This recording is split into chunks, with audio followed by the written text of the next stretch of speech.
ஆண்டவரும் இரட்சகருமாய் இருக்கிற இயேசு கிறிஸ்துவின் ஈடு இணையற்ற நாமத்தில் இந்த நாளில் இந்த வீடியோ கால் மூலம் உங்களை சந்திப்பதில் நான் மிகுந்த மகிழ்ச்சி அடைகிறேன். நம்முடைய ஆண்டவர் நல்லவரும் வல்லவரும் வாக்குமாறாத தேவனுமாய் இருக்கிறார். இந்த கொரோனா ஊரடங்கு நாட்களில் அவர் நம்மை அதிசயமாய் நடத்தி வருகிற தேவன், நம்மை பாதுகாக்கிற தேவன். எனவே அந்த தேவனுக்கு முன்பதாக நாம் நம்மை தாழ்த்துவோம், நாம் ஒப்பு கொடுப்போம். அல்லேலூயா. பிதாவே ஆராதிக்கின்றோம், இயேசுவே ஆர்ப்பரிக்கின்றோம், ஆவி ஆனவரே உம்மில் அன்பு செய்கின்றோம், ஆவியானவரே உம்மில் அன்பு செய்கின்றோம். ஆராதிக்கின்றோம், ஆர்ப்பரிக்கின்றோம், அன்பு செய்கின்றோம். உம்மை ஆராதிக்கின்றோம், ஆர்ப்பரிக்கின்றோம், அன்பு செய்கின்றோம். மகனாக தெரிந்து கொண்டே மறுபடி பிறக்க வைத்தீ,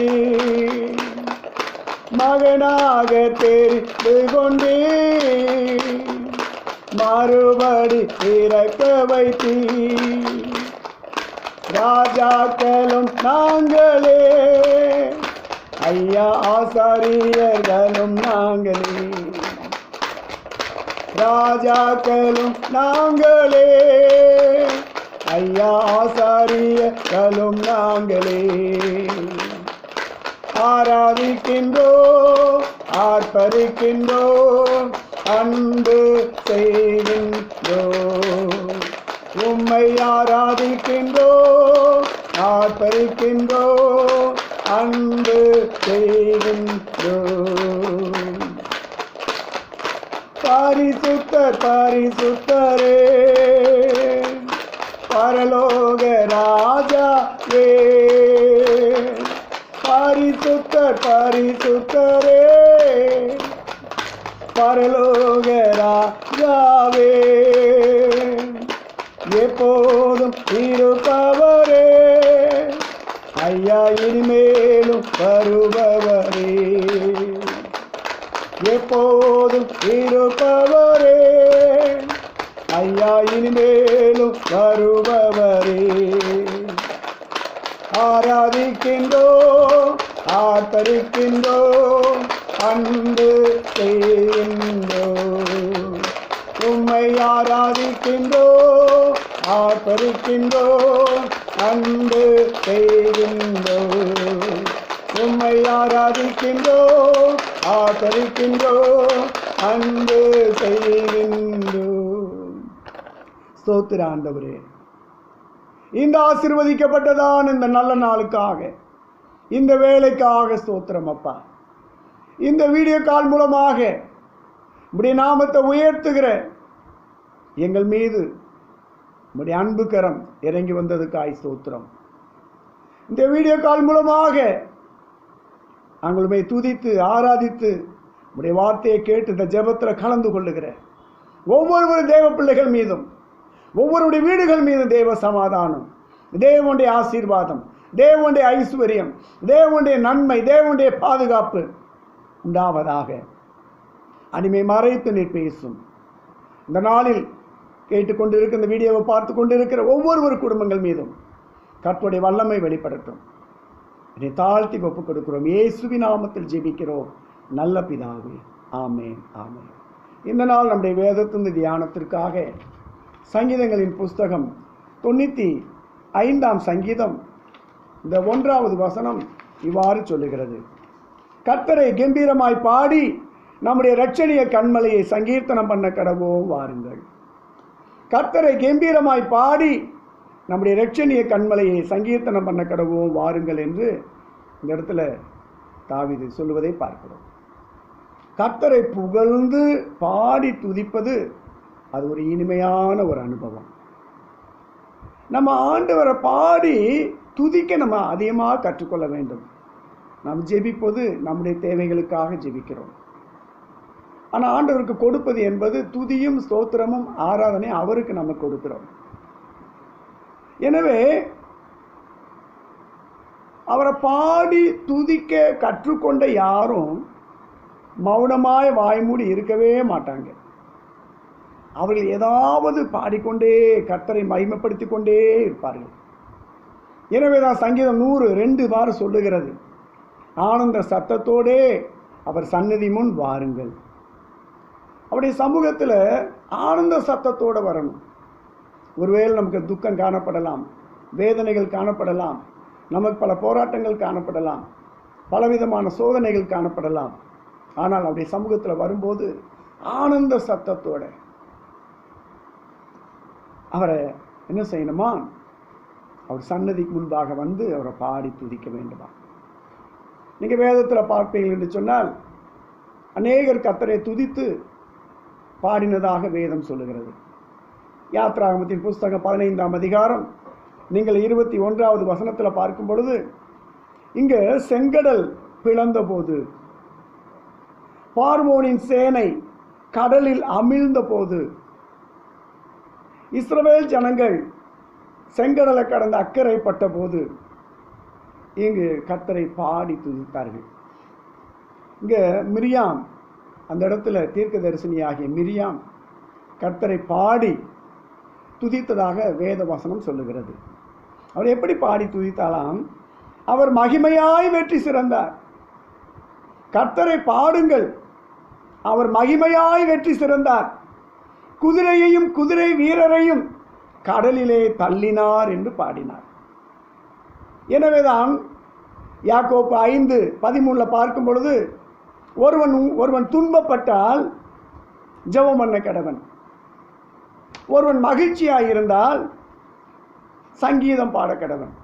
எப்போ மகிழ்ச்சி? ஆண்டவர் சமூகத்தில் வரும்போது என் ஜெபம் கேட்கப்பட்டு விட்டது, என் ஆண்டவர் எனக்கு பதில் கொடுத்து விட்டார், இந்த அற்புதத்தை நான் பெற்றுக்கொண்டேன் என்று சொல்லி நாம் சாட்சி சொல்லும்போது, அவர் சமூகத்தில் நான் மகிழ்ந்து ஆராதிக்கும் போது அந்த இடத்துல தேவ சமாதானம் கடந்து வருகிறது. எனவே தான் பக்தன் சொல்லுகிறார், உங்களில் ஒருவன் துன்பப்பட்டால் ஜெபம் பண்ண கடவன், ஒரு மகிழ்ச்சியாக இருந்தால் சங்கீதம் பாட கடவன். இன்னும் பாருங்க, சங்கீதக்காரன் தாவீது சொல்லுகிறார், சங்கீதம் 42:8 பார்க்கும்போது, ராக்காலத்தில் அவரை பாடும் பாட்டு என் வாயில் இருக்கிறது. ராக்காலத்தில் அவரை பாடும் பாட்டு என் வாயில் இருக்கிறது. இரவு நேரங்களில் கூடி நம்ம அவரை பாடி துதிக்கிற ஒரு அனுபவம் காணப்பட வேண்டும். தூங்கினாலும் நம்முடைய உள்ளமானது இரவு நேரத்தில் பாடி துதிக்கணும். பெரும்பாலும் நான் அதிகமாக தூங்க மாட்டேன். நான் தூங்கினா எனக்கு இரவு நேரங்கள் எல்லாம் பாட்டு தான் வரும் என் இருதயத்தில். அது எனக்கு டிஸ்டர்பாக இருக்கும். சில நேரம் கேட்பேன், ஆண்டவரே இது எனக்கு ரொம்ப டிஸ்டர்பன்ஸாக இருக்குது ஆண்டவரே என்று நான் சில நேரம் அழுவேன். ஆண்டவரே நான் இரவு தூங்கினா வெறும் ஃபாதர் பெட்மான்ஸ் பாட்டு வருது, சாரால் நவரோஜியம்மா பாட்டு வருது, இப்படி பல தேவதாசர்களுடைய பாட்டுகள். ஏன்னா இரவில் நான் பாடின கண்ணை மூடினா என் வெளிக்கண்ணு தான் மூடி இருக்கும், உள்கண் திறக்கப்பட்டிருக்கும். ஏன்னா இருதயத்தில் பாட்டு, பஸ்ஸில் ஏறினாலும் பாட்டு, ட்ரெயினில் ஏறினாலும் பாட்டு. அதை தான் நான் யோசித்தேன். சங்கீதக்காரன் தாவீது சொல்லும்போது, காலத்தில் அவரை பாடும் பாட்டு என் வாயில் இருக்கிறது. அல்லேலூயா.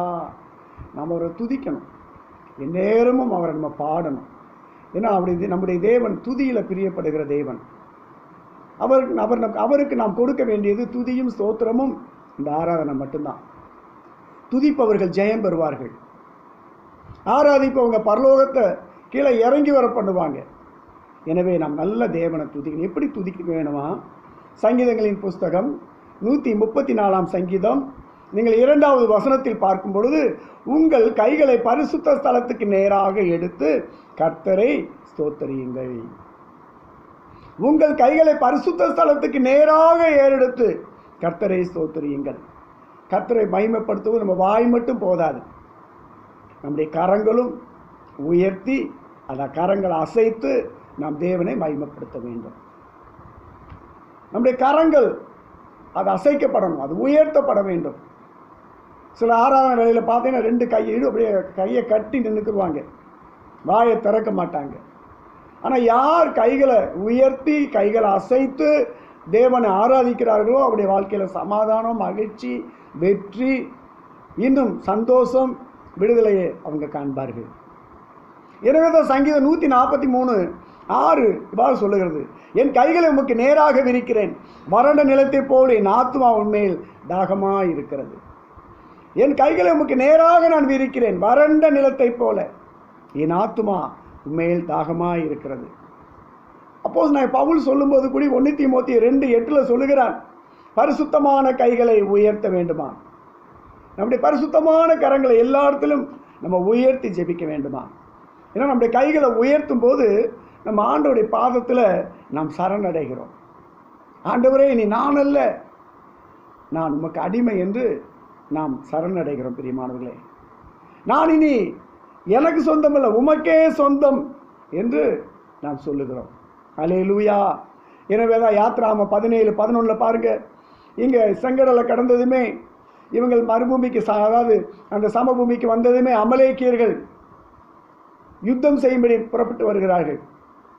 மோசே என்ன செய்கிறான்? மலையின் மேல் ஏறி நின்று தன்னுடைய 2 கரங்களை வானத்துக்கு நேராக உயர்த்தி அவன் ஜெபித்த போது கீழே மலையின் அடிவாரத்தில் யுத்தத்தில் இருந்த இஸ்ரவேலர்கள் அமலேக்கியரை மேற்கொண்டார்கள். ஆனால் மோசையோட கை தளர்ந்த போது அமலேக்கியர்கள் இஸ்ரவேலரை மேற்கொண்டதாக வேதம் சொல்லுகிறது. ஒரு தேவ ஊழியன் ஜெபிக்கும் போது, துதிக்கும் போது கைகளை உயர்த்த வேண்டும். தேவ பிள்ளைகள், விசுவாசிகள் ஆண்டவருடைய சமூகத்தை தங்களுடைய கரங்களை உயர்த்தி நாம் ஜெபிக்கும் போது ஆண்டவர் நமக்கு அற்புதங்கள் செய்கிறவராக இருக்கிறார். நான் ஊழியத்துக்கு ஒப்பு கொடுத்த போது, என்னை தேவன் அழைத்த போது ஆண்டவர் 40 நாள் உபவாசம் இருக்கும்படி கன்னியாகுமரி மாவட்டத்துக்கு ஒரு வீட்டை ஆயத்தப்படுத்தி நீ கொண்டு சென்றார். அப்போது நான் முழங்கால் நின்று ஜெபிப்பேன். ஆண்டவர் சொல்லுவார், நீ 3 மணி நேரமாவது என் சமூகத்தில் முழங்கால நின்று உன் கைகளை உயர்த்தி நீ ஆராதித்து துதி, உனக்கு நான் வரங்களை கொடுப்பேன் அப்படின்னார். நான் அது மாதிரி கிட்டத்தட்ட 1 மணி நேரம் நிற்க முடிஞ்சு, அதுக்கப்புறம் கை நீ உயர்த்த முடியலை. ஆண்டவரே, என் கை தளர்ந்து போகிறதே என்று சொன்னபோது பரிசுத்த ஆவியானவரின் கரங்களை பிடித்து, எப்படி மோசேயுடைய கை தளர்ந்த போது ஆரோனும் ஊரும் வலது கையை இடது கையை பிடித்து உயர்த்தி பிடித்தார்கள், அதுபோல பரிசுத்த ஆவியானவர் என் கரங்களை உயர்த்தி பிடித்தினார். 3 மணி நேரம் அல்ல, நான் 5 மணி நேரம் நின்று ஜெபித்தேன், கைகளை உயர்த்தி ஆராதித்தேன். ஆண்டவர்கிட்ட அவர் சொன்னபடி எனக்கு இன்னைக்கு வரங்களையும் கிருபைகளையும் தந்து, இந்த கனமான ஊழியத்தை தந்து, அநேகருடைய கண்ணீரை துடைக்கும்படி தேவன் இயேசு கண்ணீரை துடைக்கிற அந்த ஊழியத்தை கொடுத்து என்னை ஆசீர்வதித்து கொண்டிருக்கிறார். எனவே தான் நமக்கு விரோதமாக பில்லி சூனியமோ, மந்திரங்களோ, செய்வனைகளோ, தரித்திரங்களோ, பாரங்களோ, கஷ்டங்களோ, நோய்களோ, வியாதிகளோ எது வந்தாலும் நீங்கள் பயப்பட வேண்டாம். நம்முடைய பரிசுத்த கரங்களை வானத்துக்கு நேராக உயர்த்தி நீங்கள் தேவனை துதித்து ஆராதிக்கும் பொழுது, இந்த 2 கரங்களை உயர்த்தி ஜெபிக்கும் பொழுது ஆண்டவர் செய்வனை செய்கிறவர்களையும் மந்திரவாதம் செய்கிறவர்களையும் நம்முடைய காலடியில் கொண்டு வந்து போடுவார். பில்லி சூனியங்கள், மந்திரவாதங்கள், செய்வனைகள், கட்டுகள் எல்லாம் அது அறுக்கப்பட்டு போகும். எந்த ஒரு ஊழியன், எந்த ஒரு விசுவாசி தன்னுடைய கரங்களை உயர்த்தி அவங்க ஜெபிக்கிறார்களோ, தங்களுடைய கரங்களை உயர்த்தி துதிக்கிறார்களோ, தங்களுடைய கரங்களை உயர்த்தி தேவனை ஆராதிக்கிறார்களோ, அவருடைய வாழ்க்கையில் தோல்வி கிடையாது. அந்த வீடுகளில் தேவ சமாதானம் இருக்கும், தேவனுடைய மகிழ்ச்சி இருக்கும், தேவனுடைய விடுதலை இருக்கும், கர்த்தருடைய ஆளுகை இருக்கும். அந்த வீடுகளில் செய்வன, சூனியம், மாந்திரிகம், ஏவல் எதுவும் தடை செய்ய முடியாது. துதிக்கிற வீடு, ஆராதிக்கிற வீடு அது தேவ மகிமையாய் மூடும். தேவ மகிமை இறங்கி வரும். எந்த ஒரு பிசாசும் நிற்க முடியாது. பிரியமானவர்களே, எனவே ஆண்டவர் சொல்லுகிறார், இதோ சர்ப்பங்களையும் தேள்களையும் உன்னுடைய கையில் ஒப்பு கொடுக்கிட்டார்.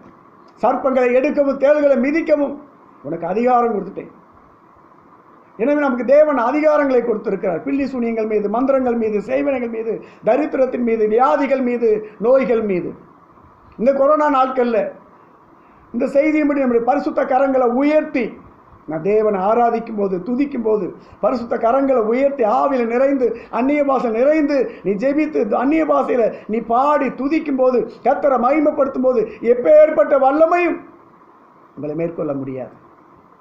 எனவே தான் சங்கீதக்காரன் தாவீது சொன்னான், கர்த்தரை கம்பீரமாய் பாடி நம்முடைய இரட்சணிய கண்மலையை சங்கீர்த்தனம் பண்ண கடவுள். நான் கண்களை மூடி ஜெபிப்போம். அன்பின் பரலோக பிதாவே, இந்த ஆசீர்வதிக்கப்பட்டதான இந்த காலை வேலைக்காக உம்மை நாங்கள் துதிக்கிறோம் அப்பா. பரிசுத்த ஆவியானவரே, அப்பா, நீர் எங்கள் மத்தியில் உலாவிக் கொண்டு இருக்கிறேன். இந்த வீடியோ கால் மூலமாக உம்மை மகிமைப்படுத்தி கொண்டிருக்கிற ஒவ்வொரு தேவ பிள்ளைகளை ஆசீர்வதிப்பீராக. எந்தெந்த கூடுங்கள், எந்தெந்த வீடுகளில் செய்வனைகள், மந்திரவாதங்கள், பில்லி சூனியங்கள், ஏவல்கள், கட்டுகள், சத்துருவின் போராட்டங்கள் காணப்படுகிறதோ அந்தந்த வீடுகளில் கரங்கள், பரிசுத்த கரங்களை உயர்த்தி உம்மை ஆராதிக்கிற, துதிக்கிற அந்த வீடுகளுக்குள் போராடுகிற வல்லமைகள் எரிக்கப்படுவதற்காய் நன்றி. கடன் பிரச்சனை, ஐயா நான் என்ன செய்வேன், ஸ்கூல் கூட்டிட்டார்களே, சம்பளம் இல்லையே, கம்பெனி அடைக்கப்பட்டு விட்டது, எனக்கு ஒரு வருமானம் இல்லையே, இதோ வியாபார கதவுகள் அடைக்கப்பட்டு ஆயிட்டு, நான் என்ன செய்வேன் என்று கலங்கி கொண்டு இருக்கிறேன். ஒவ்வொரு பிள்ளைகளையும் கண்ணோக்கி பார். இந்த ஊரடங்கு நாட்களில், இந்த கொரோனா நாட்களில் கடன் பாரத்தில் சிக்கி தவித்துக் கொண்டிருக்கிற ஒவ்வொருவருடைய கடன் சிறையிருப்பு மாறுவதாக, தரித்திரத்தின் வல்லமைகள் விலகி ஓடுவதாக. அன்னைக்கு பஞ்சகாலத்தில் இஸ்ரவேல் தேசத்தில் பஞ்சகாலம் வந்தபோது, அந்த பஞ்சகாலத்தில் இதோ பக்தராகி தீர்க்கதரிசியா எலியாவுக்கு அந்த சாரிபாத் விதவை தனக்கு இருந்த ஒரு நேரம் இருந்து சாப்பிட்டு செத்து போக இருந்த அந்த சாரிபாத் விதவை அந்த ஊழியனுக்கு ஒரு அடை பண்ணி அதை கொடுத்த போது அந்த ஊழியக்காரன் சாப்பிட்டு புசித்து ஆசீர்வதித்து சென்றான்.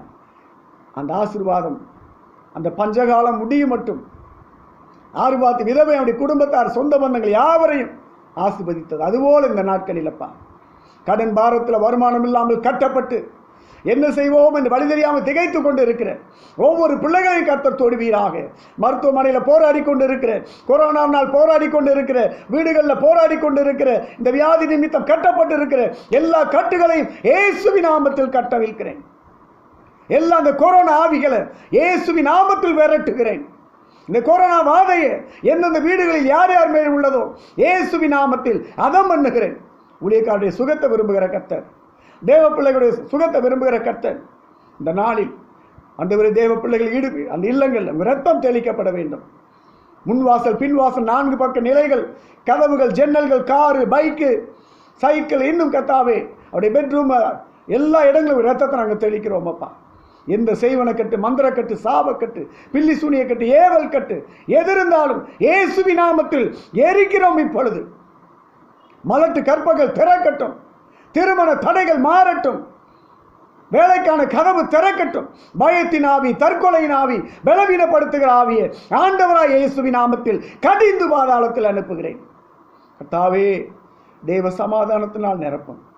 இழந்து போன நன்மை அவர்கள் திருப்பிக் கொள்ளட்டும். இழந்து போன சுகம், இழந்து போன பலன், இழந்து போன நன்மை, இழந்து போன ஆசீர்வாதம் அனைத்தும் அவர்களை திருப்பிக் கொள்வார்களாக. நாகும் 2:2 வாசிக்கிறபடி யாக்கோபில் அந்த மகிமையை இஸ்ரவேல் திருப்பிக் கொண்டது போல உமது பிள்ளைகள் இழந்த நன்மைகளை திருப்பிக் கொள்வார்களாக. எங்களை தாழ்த்தி ஒப்புக் கொடுக்கிறோம். எல்லா துதிகன மகிமையெல்லாம் எடுத்துக்கொள்ளும் அன்பு ரட்சகர் இயேசுவின் நாமத்தில் ஜெபிக்கிறோம் நல்ல பிதாவே. ஆமேன், ஆமேன், ஆமேன். ஆண்டவர் உங்களை ஆசீர்வதிப்பாராக. மீண்டும் ஒரு நாளில் இந்த வீடியோ கால் மூலமாக நான் உங்களை சந்திக்கும் மட்டும் தேவாதி தேவன், குமாரனாய் இயேசு, பரிசுத்த ஆவியானவர் உங்களோடு கூட இருந்து உங்களை ஆசீர்வதித்து வழி நடத்துவாராக. ஆமேன். God bless you. Bye.